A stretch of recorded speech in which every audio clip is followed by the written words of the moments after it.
There's a very interesting book by a economic historian called Carlo Cipolla. I don't know if he's still alive or not. I think he was at Stanford or Berkeley, somewhere around there, on, don't even remember the title of it, though it's somewhere in this room. But in any case, he discusses what he calls the dollars of the Middle Ages, meaning the various currencies that were in widespread use, especially for international trade. And one interesting result he reports is that silver monies inflated. They inflated by debasement. They inflated relatively slowly by our standards. I think the doubling time was about 2 centuries on average. Gold currencies didn't. And he has an explanation I think is wrong for that. But my explanation of it is that the silver currencies were mostly local monopolies. That is to say, there would be one silver currency being used in one city or one country and another in another. The gold currencies were for international trading. And the countries that issued them knew that if they started debasing their currency, somebody would use something else. So that you had the Byzantine currency, the byzant, the Islamic currency, the dinar. These are both gold currencies. A little later, you've got some Italian city-states that are issuing currency as well.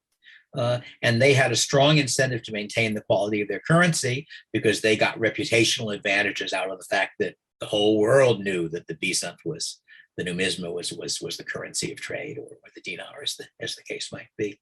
But the general argument is that if you have, we've got lots of examples of commodity monies issued by governments, and they got debased, and they get debased pretty slowly by our standards. But if you take, a silver coin that gets more and more copper into it, because there's a single issuer, whereas if you have competing issuers, I'm not going to use your silver coin if I know somebody else's silver coin maintains its value and yours doesn't. It's a fairly simple point.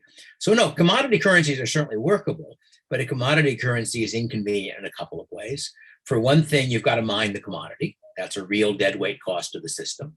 Now, a fractional reserve system based on gold or silver, you have to mine it too, but not nearly as much, because with a fractional reserve system, if I've got a reserve ratio of 10 to 1, then I only need 1 ounce of gold to maintain 10 ounces of money.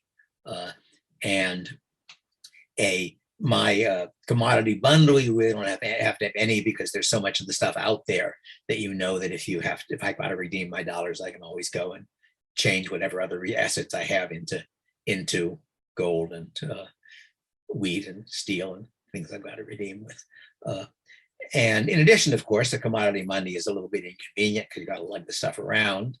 Now you could have a 100% reserve system, which is a commodity bundle where I've got a piece of paper representing my gold coin rather than the gold coin, but that's easier to lug around, but also easier to counterfeit. The nice thing about gold, of course, the reason it was a particularly convenient money in the past is that it's pretty easy to identify. Gold is the densest of any metal that they were familiar with. I think uranium is denser, but they weren't doing stuff for uranium, fortunately for them. And so you can measure it that way by measuring its density. It's also reasonably pure. Gold is quite soft, it's malleable, so that distinguishes it from gold with silver, with copper or silver alloying, especially copper, and so forth. So gold was a pretty convenient money in the past, but nowadays I think we have institutions that make it practical to do it with a lot of other things.